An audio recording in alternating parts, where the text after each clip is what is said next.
नमस्कार, म Pushkar Khatiwada corona virus बारे अपडेट लिएर उपस्थित भएको छु।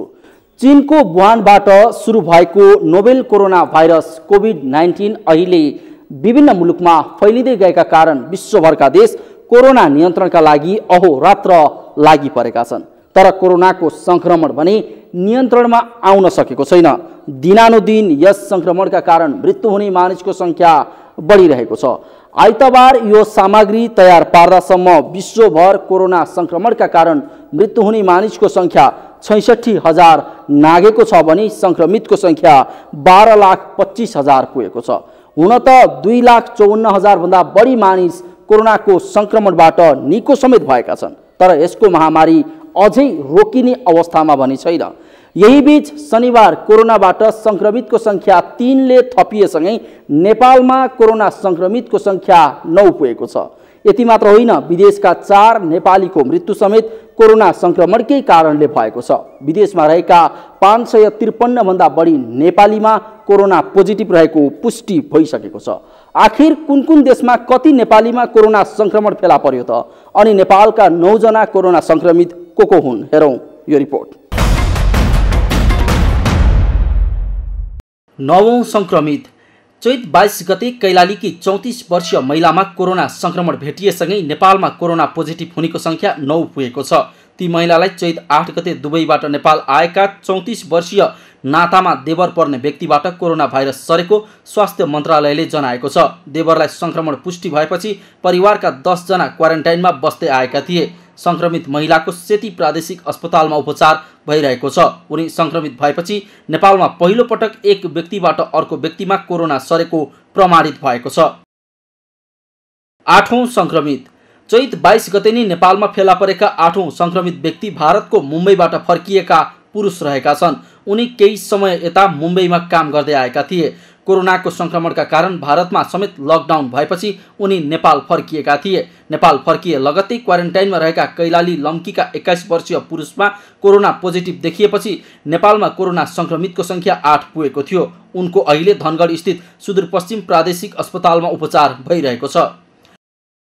7औं संक्रमित चैत 22 गते नै कोरोना पोजिटिभ प्रमाणित भएका भारतबाट फर्किएका अर्का युवा नेपालका 7औं कोरोना संक्रमित हुन्। भारतको उत्तराखण्डमा केही समय यताबाट कामका लागि पुगेका उनी भारत सरकारले जारी गरेको लकडाउनका कारण नेपाल फर्किएका थिए। कञ्चनपुरका 41 वर्षीय पुरुषमा कोरोना पोजिटिभ देखिएपछि उनलाई धनगढ स्थित सुदूरपश्चिम प्रादेशिक अस्पतालको आइसोलेसनमा राखेर उपचार भइरहेको छ। 6औं संक्रमित बागलुङकी 65 वर्ष महिला नेपालको 6औं कोरोना संक्रमित व्यक्ति हुन्। उनमा चैत 20 गते कोरोना संक्रमण पोजिटिभ भेटिएको थियो। उनी पनि चैत 4 गते नै कतार एयरको QR 652 को फ्लाइटबाट नेपाल आएकी थिइन्। सोही दिन एउटै विमानबाट नेपाल आउने 3 जनामा कोरोना संक्रमण पोजिटिभ भेटिएको छ। चैत 17 गते नमुना सङ्कलन गरिएको उनको चैत 20 गते रिपोर्ट आएको थियो। हाल उनी धौलागिरी अञ्चल अस्पतालको आइसोलेसनमा उपचाररत छिन्। 5औं संक्रमित चैत 4 गते कतारको दोहा हुँदै नेपाल आएकी काठमाडौँकी 19 वर्षीय युवतीसँगै आएकी अर्की युवतीमा पनि कोरोना पोजिटिभ देखिएको थियो। बेल्जियमबाट कतार हुँदै नेपाल आएकी बागलुङकी 19 वर्षीय युवतीमा कोरोना संक्रमण पुष्टि भएको थियो। उनमा चैत 15 गते कोरोना पोजिटिभ भेटिएको थियो।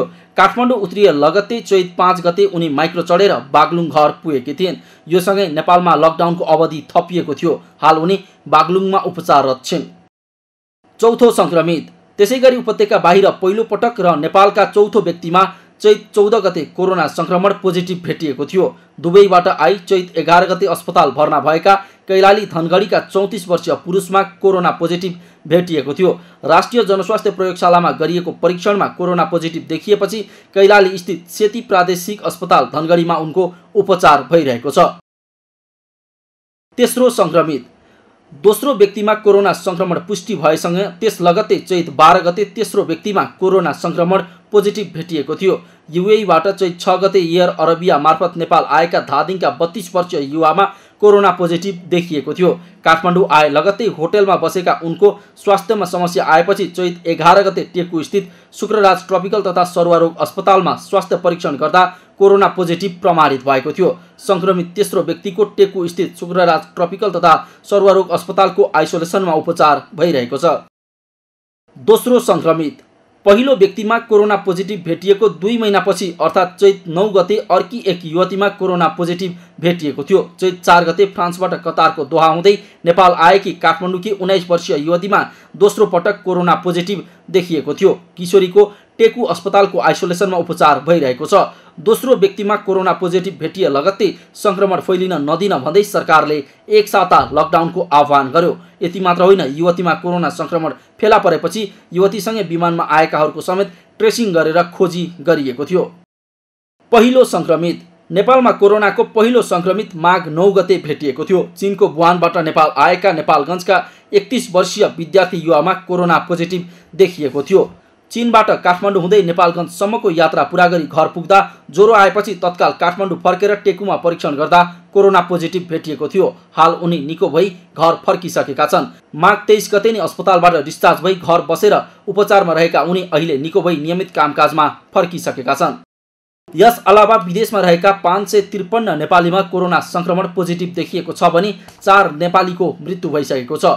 कोरोनाको महामारी फैलिएको अमेरिकामा अहिलेसम्म 2 नेपालीको मृत्यु कोरोनाको कारण भएको पुष्टि भएको छ भने अरू 2 जना नेपालीको मृत्यु समेत कोरोनाबाटै भएको आशंका गरिएको छ। माथिल्लो मुस्ताङको लोमाथाङका स्थायी घर भई 20 वर्षदेखि न्युयोर्कको सन्नीसाइड बस्दै आएका 48 वर्षीय थोक्मे विष्टको अपार्टमेन्टमा नै मृत्यु भएको छ। त्यस्तै मुस्ताङ घर भई न्युयोर्कको क्विन्स जमैका बस्ने 40 वर्षीय सोनाम लामाको पनि मृत्यु भएको छ। न्युयोर्कमा कोरोना भाइरसको महामारी फैलिएका कारण उनीहरूको मृत्यु पनि कोरोनाकै कारण भएको आशंका गरिएको छ। कोरोनाका कारण 5 थर रानीगाउँ स्थायी घर भई विगत 15 वर्षदेखि अमेरिकाको न्युयोर्क बसोबास गर्दै आएका 50 वर्षीय अनिल लिम्बुको चैत 11 गते मृत्यु भएको थियो। त्यस्तै अमेरिकाकै अर्का 71 वर्षीय नेपाली नागरिकको पनि ज्यान गएको छ। उनको नाम थर भने सार्वजनिक गरिएको छैन। यता कोरोनाका कारण सङ्खुवासभा खाँदबारी स्थायी घर भई बेलायत बस्दै आएका पूर्व गोर्खा सैनिक लीलबहादुर राईको चैत 8 गते मृत्यु भएको थियो। त्यसैगरी चैत 10 गते बेलायतमा नि रहँदै आएका चितवन बसेनीका 40 वर्षीय प्रशान्त अर्यालको समेत कोरोना संक्रमणका कारण मृत्यु भएको थियो। विदेशमा रहेका कति नेपाली कोरोनाको संक्रमित? अमेरिका 500 जना, पोर्चुगल 9 जना, बहराइन 9 जना, युएई 8 जना, अस्ट्रेलिया 8 जना, स्पेन 7 जना, साउदी अरब 4 जना, बेलायत 3 जना, कतार 2 जना, हङकङ 1 जना, मलेसिया 1 जना, कुवेत 1 जना। विदेशमा रहेका संक्रमित नेपालीको कुल सङ्ख्या 553। अहिलेसम्म कोरोनाको संक्रमण निको पार्ने कुनै उपचार पत्ता नलागेका कारण यसको संक्रमण हुनुभन्दा पहिला नै सतर्क हुनु यसबाट बच्ने उत्तम उपाय हो। पुष्कर खतिवडाको रिपोर्ट हो। शनिबार थपिएको सङ्ख्यासँगै नेपालमा कोरोना पोजिटिभ हुनेको सङ्ख्या 9 पुगेको छ। यहाँसम्म आइपुग्दा विदेशबाट आएका 8 नेपालीमा कोरोना संक्रमण फेला पर्यो भने नेपालभित्रका 1 नेपालीमा कोरोना संक्रमण पुष्टि भयो। नेपालमै पहिलो पटक एक व्यक्तिबाट अर्को व्यक्तिमा कोरोना सरेको यो पहिलो केस हो। यसअघि विदेशबाट आएका व्यक्तिमा मात्रै कोरोना संक्रमण देखिएको थियो। नेपाल मात्र होइन, विश्वव्यापी महामारीका रूपमा फैलिएको कोरोनाबाट सार्क राष्ट्रहरूमा पनि संक्रमितको सङ्ख्या दिनानुदिन बढिरहेको छ। हालसम्म सार्क राष्ट्रहरूमा कोरोना संक्रमणका कारण मृत्यु हुने मानिसको सङ्ख्या 165 भन्दा बढी पुगेको छ। यो क्षेत्रका करिब 7000 मानिस कोरोना संक्रमित छन्। भौगोलिक हिसाबले सार्कको सबैभन्दा ठुलो राष्ट्र भारत कोरोनाबाट सबैभन्दा बढी प्रभावित मुलुक बनेको छ। भारतमा हालसम्म 100 मानिसको ज्यान गइसकेको छ। भारतपछि कोरोनाको दोस्रो प्रभावित मुलुक बनेको छ पाकिस्तान। पाकिस्तानका 2880 भन्दा बढी मानिस कोरोना पोजिटिभ देखिँदा 45 जनाको मृत्यु भएको छ। कोरोनाले बङ्गलादेशमा 8, अफगानिस्तानमा 7 र श्रीलङ्कामा 5 जनाको ज्यान लिइसकेको छ। दक्षिण एसियाका 8वटा देशमा कोरोनाको संक्रमण देखिए पनि मृत्यु हुने देश मात्र 5 रहेका छन्। बाँकी 3 देश अर्थात् मालदिप्स, भुटान र नेपाल हालसम्म कोरोनाबाट कसैको पनि ज्यान गएको छैन। यतिखेर हामी एउटा सामग्री पस्किँदैछौँ। सार्क राष्ट्रमा कति मान्छेमा छ त कोरोना संक्रमण? हेरौँ यो सामग्री। कोरोना भाइरस संक्रमणबाट दक्षिण एसियाली क्षेत्रीय सहयोग संगठन सार्कका सदस्य राष्ट्रहरूमा आइतबारसम्म मृतकको सङ्ख्या 165 पुगेको छ। कोरोनाका कारण मृत्यु हुने मानिसको संख्यामा भारतमा 100 नआएको छ भने पाकिस्तानमा 45, बंगलादेशमा 8, अफगानिस्तानमा 7 र श्रीलङ्कामा 5 जनाले ज्यान गुमाएसँगै सार्क राष्ट्रहरूमा ज्यान गुमाउने मानिसको संख्या 165 पुगेको हो। मालदिप्स, भुटान र नेपालमा कोरोनाको संक्रमणका घटना बढिरहे पनि हालसम्म कसैको मृत्यु भएको छैन। यी 3 देशमा पनि भुटान कोरोना संक्रमण घटाउने मुलुकका रूपमा 1 नम्बरमा रहेको छ। नेपाल बाहेकका कुन सार्क राष्ट्रमा कस्तो छ त कोरोनाको संक्रमण? भारत सार्क राष्ट्रहरूमा कोरोना भाइरसका कारण सबैभन्दा बढी संक्रमित हुने देश भारत बनेको छ। विश्वव्यापी महामारीको रूपमा फैलिएको कोरोना भाइरसको संक्रमण अहिले भारतमा बढ्दो रूपमा देखिएको छ। भारतमा आइतबार यो सामग्री तयार पार्दासम्म ज्यान गुमाउनेको संख्या 100 नआएको छ। एकै दिन 529 जनामा संक्रमण देखिएसँगै भारतमा संक्रमित हुनेको संख्या 3890 नआएको छ भने संक्रमणपछि निको हुने मानिसको संख्या 229 पुगेको छ। अहिले 3260 भन्दा बढी मानिस उपचारमा छन्। पाकिस्तान भारतपछि सार्क राष्ट्रमा सबैभन्दा बढी कोरोना संक्रमित राष्ट्र पाकिस्तान हो। पाकिस्तानमा हालसम्म 45 जनाको मृत्यु भइसकेको छ। आइतबार कोरोनाका 62 जना नयाँ संक्रमित थपिएसँगै पाकिस्तानमा संक्रमितको संख्या 2880 भन्दा बढी पुगेको छ। कोरोनाका कारण आइतबार मात्रै पाकिस्तानमा 4 जनाको मृत्यु भएसँगै ज्यान गुमाउने मानिसको संख्या 45 पुगेको हो। पाकिस्तानमा संक्रमित मध्ये 170 जना उपचारपछि निको भएका छन् भने 2665 जना उपचाररत छन्। बंगलादेश कोरोना भाइरसको संक्रमणको अवस्थामा बंगलादेश पनि उच्च जोखिममा रहेको छ। बंगलादेशमा आइतबारसम्म कोरोना संक्रमणका कारण ज्यान गुमाउने मानिसको संख्या 8 पुगेको छ। बंगलादेशमा हालसम्म संक्रमितको संख्या 70 भन्दा बढी छ भने 30 जना उपचारपछि निको भई घर फर्केका छन्। हालसम्म 32 जनाको बंगलादेशका विभिन्न अस्पतालमा उपचार भइरहेको छ। अफगानिस्तान सार्क राष्ट्रहरूमध्ये अफगानिस्तानमा पनि कोरोना भाइरसको संक्रमण बढ्दो रूपमा देखिएको छ। अफगानिस्तानमा आइतबार कोरोना संक्रमितको संख्या 28 ले बढेर 340 पुगेको छ। हालसम्म अफगानिस्तानमा कोरोना संक्रमणका कारण मृत्यु हुने मानिसको संख्या 7 पुगेको छ। अफगानिस्तानमा संक्रमित मध्ये 15 जना उपचारपछि निको भएका छन्। हाल 315 जना विभिन्न अस्पतालमा उपचाररत छन्। श्रीलङ्का सार्क राष्ट्रकी अर्को मुलुक श्रीलङ्कामा पनि कोरोना भाइरसको संक्रमण पछिल्लो समयमा बढ्दो क्रममा छ। श्रीलङ्कामा कोरोना संक्रमितको संख्या 166 नआएको छ। शनिबार 1 जनाको मृत्यु भएसँगै कोरोना संक्रमणका कारण ज्यान गुमाउने मानिसको संख्या 5 पुगेको छ। श्रीलङ्कामा 29 जना उपचारपछि निको भएका छन् भने 132 जना विभिन्न अस्पतालमा उपचाररत छन्। सार्क राष्ट्रकी अर्को मुलुक मालदिप्समा आइतबार संक्रमित हुने मानिसको संख्या 19 नआएको छ। हालसम्म कोरोना संक्रमणकै कारण मालदिप्समा कसैको मृत्यु भएको छैन भने कोरोना संक्रमण पुष्टि भएका 13 जना निको भई घर फर्केका छन्। 6 जना विभिन्न अस्पतालमा उपचाररत छन्। सार्क राष्ट्रहरूमा कोरोना भाइरसको सबैभन्दा कम संक्रमण भएको देश भुटान रहेको छ। भुटानमा हालसम्म संक्रमितको संख्या 5 रहेको छ भने 2 जना निको भई घर फर्किसकेका छन्। भुटानका 3 जना अहिले विभिन्न अस्पतालमा उपचाररत छन्। पुष्कर खतिवडाको रिपोर्ट।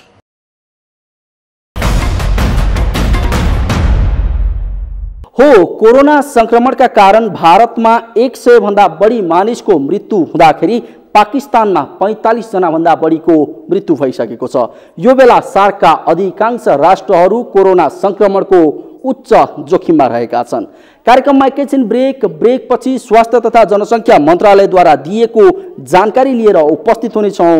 हेर्दै गर्नुहोला।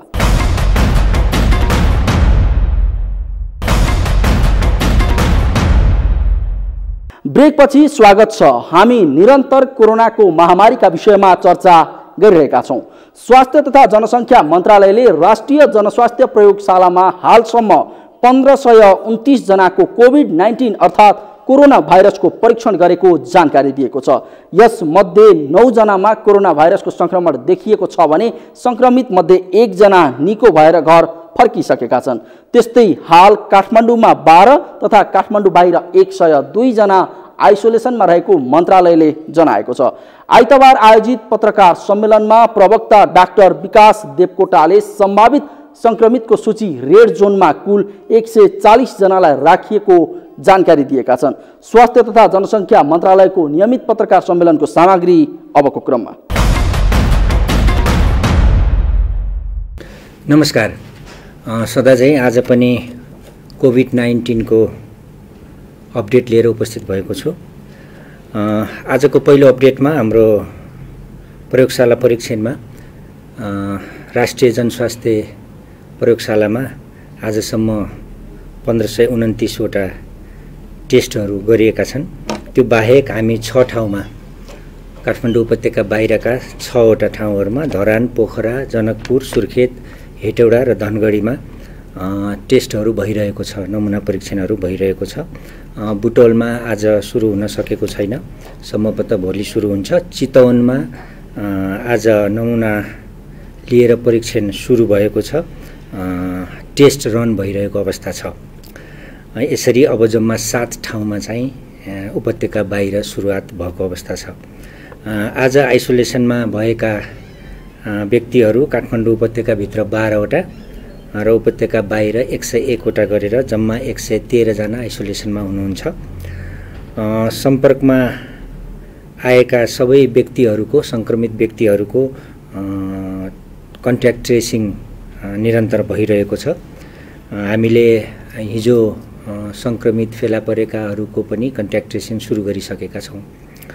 हाम्रो कल सेन्टर 11:15 र 11:33 मा गत 24 घण्टामा 2766 वटा कल हामीले एटेन्ड गरेका छौँ। त्यसै गरी हाम्रो यो मोबाइल एप्स र यो COVID-19 mohp.gov.np को वेबसाइटमा यहाँहरूले गर्नुभएको इन्ट्रीहरू, जो शङ्कास्पद संक्रमितहरू जो क्वारेन्टाइनमा बस्नु भएको छ उहाँहरूले गरेको इन्ट्रीको सङ्ख्या आजको मात्र 1812 हो। यसरी कुल 8097 जनाले इन्ट्री गर्नुभएको छ। आजको दिनमा रेड जोनमा 24 जना हुनुहुन्छ। त्यो भनेको यहाँहरू सम्भावित संक्रमित हुन सक्ने रहन्छ। यो सङ्ख्या चाहिँ कुल 150 पुगेको छ।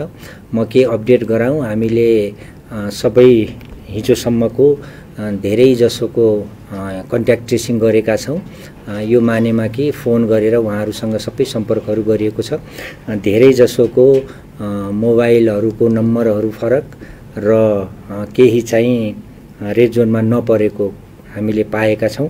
त्यसले गर्दाखेरि म आज पनि अनुरोध गर्छु, आफ्नो डाटाहरू चाहिँ करेक्टली भरिदिनु हुन अनुरोध गर्छु। यो यहाँहरूकै लागि हो, क्वारेन्टाइनमा बस्नुभएको छ, हामीसँग सिधा सम्पर्क हुन सक्दैन। त्यसले गर्दा यो तपाईहरुले गरेको इन्ट्री मार्फत यहाँहरूको स्वास्थ्य अवस्था कस्तो छ भनेर हामीले बुझ्ने हो र यहाँहरूलाई स्वास्थ्यको लागि केही हामीले गर्नुपर्ने भएदेखि हामी त्यहाँसम्म पुगेर गर्न सकौँ भन्ने हाम्रो मूल ध्येय हो। यसमा चाहिँ आफ्नो इन्फर्मेसनहरू करेक्टली भरिदिनु होला। यो खरीपाटीमा रहेका 94 जना व्यक्तिहरूको पनि टेस्टहरू गरिसकिएको छ। सबैको टेस्ट चाहिँ नेगेटिभ आएको अवस्था छ। केही यो मन्त्री परिषदको अपडेटहरू म गराउन चाहन्छु।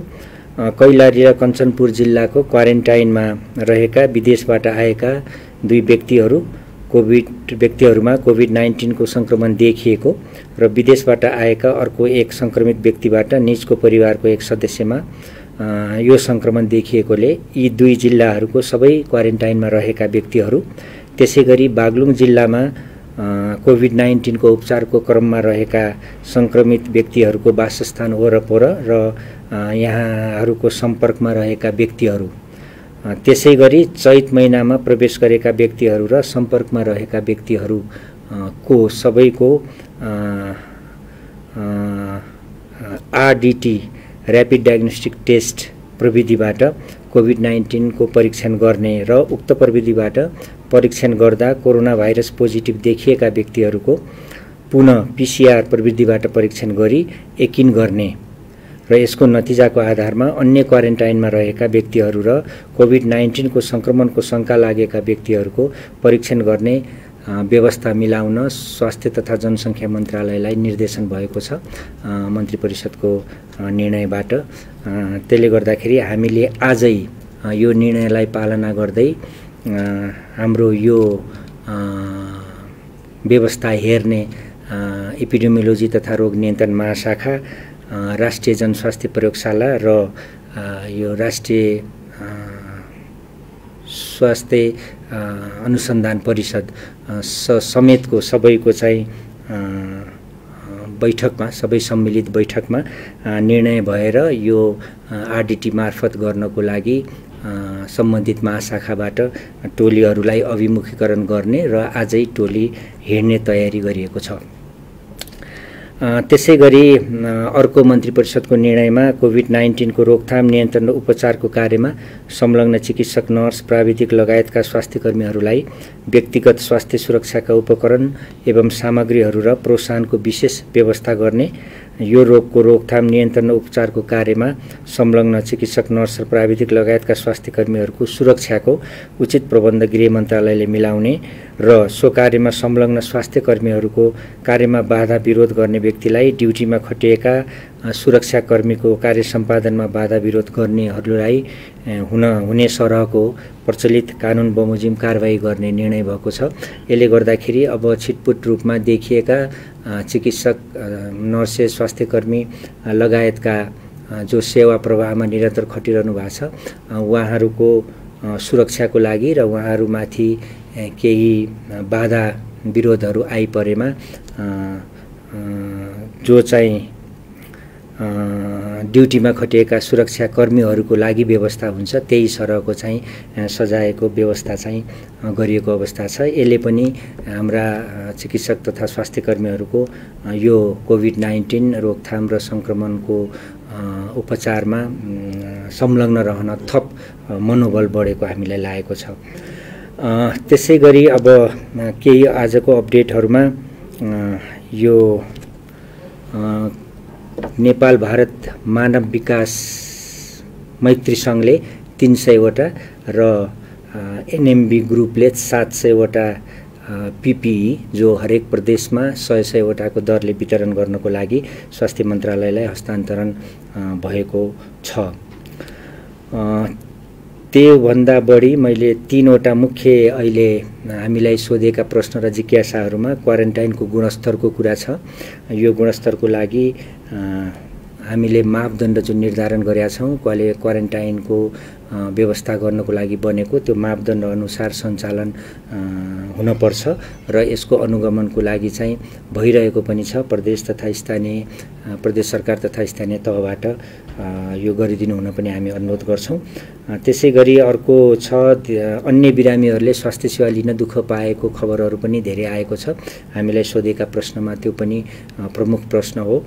त्यसमा चाहिँ हामीले गत 3-4 दिनदेखि भन्दै आएका छौँ कि हरेक अस्पतालहरूले जो कोभिड-19 को डेजिग्नेटेड हस्पिटल होस् वा अन्य हस्पिटलहरूले आकस्मिक सेवाका सबै किसिमका सेवाहरू त्यहाँ उपलब्ध हुने सेवाहरू चाहिँ अनिवार्य रूपमा दिनुपर्ने हुन्छ।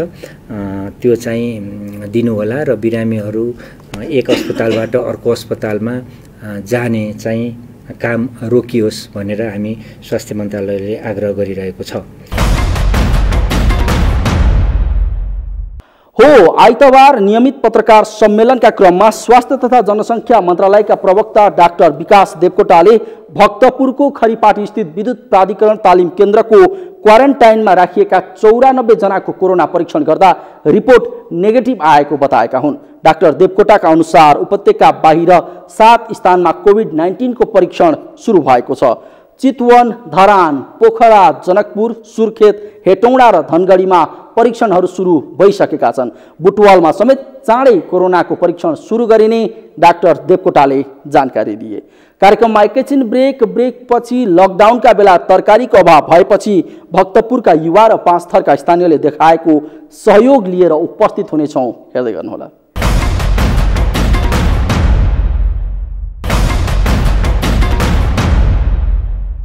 ब्रेकपछि स्वागत छ। हामी कोरोनाको महामारीका विषयमा चर्चा गरिरहेका छौँ। कोरोनाले विश्वभर महामारीको रूप लिएपछि नेपालमा पनि संक्रमण नफैलियोस् भनेर सरकारले लकडाउन घोषणा गर्यो। लकडाउनका कारण संक्रमणको जोखिम त कम भयो, तर यो बेला मानिसको दैनिकीमा पनि सकस भएको छ। कोरोना भाइरसको संक्रमण फैलिन नदिन गरिएको लकडाउनले नागरिकहरू घरभित्रै थन्किएको आइतबार 13औं दिन बितेको छ, जसका कारण देशैभर गरेको लकडाउनले नेपालीको जनजीवन प्रभावित बनेको छ। नेपाल भरका स्कुल कलेजहरू बन्द छन् भने अत्यावश्यक बाहेक कुनै पनि सवारी साधन चलेका छैनन्।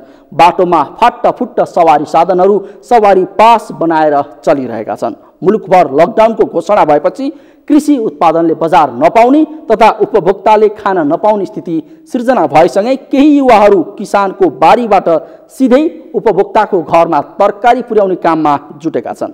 भक्तपुरका अगुवा कृषकहरू यति बेला किसानको बारीमा गएर तरकारी सङ्कलन गर्ने, उपभोक्ताको घर घरमा पुर्याउने काममा व्यस्त बनेका छन्। उनीहरूलाई प्रत्येक दिन बिहान किसानको खेतमा गई तरकारी सङ्कलन गर्न, सङ्कलित तरकारीलाई प्याकेजिङ गर्न र उपभोक्ताको घर घरमा पुर्याउन भ्याइ नभ्याइ छ।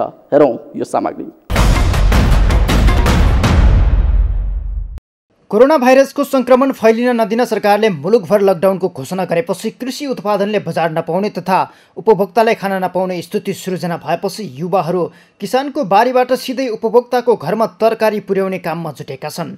भक्तपुरका अगुवा कृषकहरू यति बेला किसानको बारीमा गएर तरकारी सङ्कलन गर्ने र उपभोक्ताको घर घरमा पुर्याउने काममा व्यस्त बनेका छन्। उनीहरूलाई प्रत्येक दिन बिहान किसानको खेतमा गई तरकारी सङ्कलन गर्ने, सङ्कलित तरकारीलाई प्याकेजिङ गर्ने र उपभोक्ताको घर घरमा पुर्याउने काम भ्याइ नभ्याइ छ। भक्तपुरको स्थानीय बासिन्दाहरूले कृषकहरूले उत्पादन गरेका विभिन्न तरकारीहरू हामीले सङ्कलन गर्छौँ अनि यहाँ जम्मा गर्छौँ। अनि 150 कति हुन्छ। हाम्रो ढुवानी भाँडा पनि जोड्छौँ अनि हाम्रो ज्याला पनि जोड्छौँ अनि त्यसैमा चाहिँ चिक्को 50 को 100 को त्यो खुद्रा पैसाको जोड गर्न नपर्ने गरी हामीले त्यसरी चाहिँ यहाँको व्यवस्था गरेका छौँ। खेर जाने तरकारीमा 25 देखि 30 र खेर नजाने आलु प्याज जस्तो तरकारीमा 10 देखि 12% मार्जिन राखेर युवाले उपभोक्ताको हातसम्म तरकारी पुर्याउने गरेका छन्। यति बेला हामीसँग उपभोक्ताहरू पनि छ। त्यसले गर्दाखेरि हामीले चाहिँ यो पुलको काम गरिदिँदाखेरि जुन चाहिँ किसानहरूको बिग्रिन लागे तरकारीलाई उहाँलाई अहिले जुन चलेको भाउ छ त्यही भाउमा किनिदिने र अनि जुन खान नपाउने, घरबाट निक्लिन नपाउने मान्छेहरूलाई कोरोनाको त्रास भइराखेको अवस्था उहाँहरूको घर दैलो चोकमा तरकारी लान पाएदेखि यो चाहिँ राम्रो भूमिका हुनसक्छ भन्ने हाम्रो थमै भयो। अगुवा कृषक प्रेम नारायण अधिकारीले टोलटोलमा तरकारी पुर्याउने कामले किसानले पाउने मूल्य र उपभोक्ताले तिर्नुपर्ने मूल्य बीचको अन्तरलाई कम गर्नुको साथै दुवै पक्षलाई फाइदा पुगेको बताए। बजारमा जस्तै कि ब्रोकाउली अस्तिको दिन कालीमाटीमा हामीलाई नि फोन गरेर के भन्नुभयो भने हामी 20 रुपियाँमा तपाईँलाई दिन्छौँ भन्नुभयो कालीमाटीको व्यापारीले, जबकि हामीले यहाँको किसानको बारीमै गएर हामीले 50-40 रुपियाँमा त हामीले उठाएर लिएर आयौँ र त्यसलाई हामीले 50 रुपियाँमा चाहिँ उपभोक्तालाई हामीले पुर्यायौँ। यो तपाईँको जुन ग्याप छ किसानले पाउने मूल्यको ग्याप छ त्यो ग्यापलाई पनि यसले चाहिँ कम गर्छ र किसानलाई फाइदा गर्छ भनेर भन्ने। तरकारी टोलटोलमा पुर्याउने कामको नेतृत्व गरेको जिल्ला कृषि सहकारी सङ्घका अध्यक्ष सनिश लागेजुले सङ्कटलाई अवसरको रूपमा लिएर काम गर्नुपर्ने निष्कर्षका साथ उपभोक्ताको हातमा तरकारी पुर्याउने काममा जुटेको बताए। कोरोना भाइरसको सङ्क्रमणको त्रास सर्वत्र भइरहेका बेला अन्य कर्मचारी राख्दा आउन सक्ने समस्या र टीका टिप्पणीका कारण संस्थाका अध्यक्षदेखि पदाधिकारीहरू आफै नै यो काममा खटिएको उनको भनाइ छ। नेपालमा जब सङ्कट आउँछ, चाहे भुइँचालो पछाडिको जुन नाकाबन्दीको कुरामा नि हामी स्वाभिमानका कुराहरू गऱ्यौँ, राष्ट्रियताका कुराहरू गऱ्यौँ, तर कुरा मात्र गऱ्यौँ, हामी कार्यान्वयनतर्फ गएनौँ, फेरि बिर्सियौँ। अहिले स्थिति यो विश्वमै महामारी परेको बेलामा अहिले इन्डियामा लगातार यो लकडाउन यदि राम्रोसँग लम्बिने खालको भयो भने यहाँ खाद्यान्नहरूको सङ्कट आउन सक्छ। त्यसैले हामी उत्पादनमा जोड्नुपर्छ र हामी आफैले पहल गर्नुपर्छ भन्ने कुरा सिकाएको छ। आफ्नै टोलटोलमा ताजा तरकारी पाएपछि उपभोक्ता पनि खुसी देखिएका छन्। भक्तपुरका केही स्थानबाट सुरु गरिएको यस सेवालाई सबैतर्फ र सधैँ पुर्याउने व्यवस्था मिलाउन सक्ने हो भने तरकारीमा रहेको बिचौलियाको बिगबिगी सधैँका लागि अन्त्य हुनुका साथै किसान र उपभोक्ता दुवै लाभान्वित हुनेछन्। हो, किसानको बारीमा तरकारी कुहिने र उपभोक्ताले खान नपाउने स्थिति सृजना भएपछि भक्तपुरका युवाहरू उपभोक्ताको घर घरमा तरकारी पुर्याउने काममा जुटेका हुन्। उपभोक्तालाई अभाव नहोस् र किसानले उत्पादन गरेको तरकारी नाश नहोस् भनेर युवाहरूले यो काम थालेका हुन्। भक्तपुरको यो उदाहरण मात्र होइन, पूर्वी नेपालको 5 थरका स्थानीयले समेत मानवीयताको एक गजबको उदाहरण प्रस्तुत गरेका छन्। लकडाउनका कारण मजदुरी गरेर खानेहरू तथा सामान्य स्तरका मानिसहरूमा समेत तरकारी अभाव भएपछि 5 थरका स्थानीयले तरकारी सहयोग अभियान थालेका हुन्। 5 थरको फिदिम बजार नजिकका किसानले सित्तैमा तरकारी पठाएर मानवीयताको उदाहरण दिएका छन्। हेरौँ 5 थरबाट खबिल लुइटेलले पठाउनु भएको सामग्री अबको क्रममा। पूर्वको पहाडी जिल्ला पाँचथर सदरमुकाम फिदिम आसपासका किसानहरूले मानवीयताको उदाहरण प्रस्तुत गरेका छन्। फिदिम नगरपालिकाकै ग्रामीण क्षेत्र तालखर्क, मजिटे, सामदिन र दङ्गाल गाउँ क्षेत्रका किसानले निशुल्क 12 क्विन्टल तरकारी बजार क्षेत्रका बासिन्दाका लागि पठाएर यस्तो उदाहरण प्रस्तुत गरेका हुन्। कोरोना भाइरसको त्रासमा सरकारले गरेको लकडाउनमा घरभित्रै सीमित भएका बजार क्षेत्रका बासिन्दा तरकारी अभावले पिरोलिएका थिए। उनीहरूलाई नजिकैका गाउँ क्षेत्रबाट पठाएको तरकारी जनप्रतिनिधिहरूले आफ्नै पिकअप भ्यान मार्फत घर घरमा वितरण थालेका हुन्। वडा नम्बर 1, 2 र 4 का वडा अध्यक्षको अगुवाईमा घर घरमा सागको मुठा तथा अन्य तरकारी बाँडिएको हो। लकडाउन पश्चात तरकारीको आयात प्रभावित भएपछि सदरमुकाम फिदिममा ताजा सागसब्जी उपलब्ध हुन छाडेको थियो। फिदिम 2, तालखर्क, मजिटे, सामदिन, दङ्गाल गाउँ क्षेत्रका किसानले पठाएको 12 क्विन्टल तरकारी आइतबार बजार क्षेत्रका घर घरमा वितरण गरिएको हो।